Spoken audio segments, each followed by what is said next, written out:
రాజ్యం అందరికీ విద్య, ప్రతి ఒక్కరూ చదవాలి. ఎందుకు? ఇదిగో నల్లట్ట పుస్తకం కూడా చదవాలి. అర్థమవుతుందా?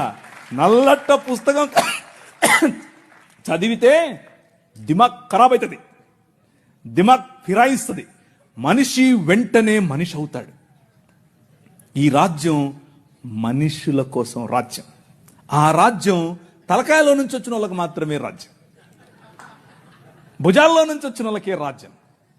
ఈ రాజ్యం అందరి రాజ్యం, అందరికీ సుభిక్షత, అందరికీ పట్టభద్రత్వం. అలెగ్జాండర్ డఫ్ అనే ఒక ఆయన, ఎంతమంది ఉన్నారు ఈ పేరు? ఒకరు, ఇద్దరు, ముగ్గురు, ఒక 10-15 ఉన్నాయి. మిగిలిన వాళ్ళు ఒక చెంచా నీళ్లు తీసుకొని దూకండి. అలెగ్జాండర్ అంటే పొరపాటు మీద గ్రీకు ఒక ఆయన వచ్చాడు గుర్రం వేసుకుని, ఆయన అనుకుంటారు కాదు.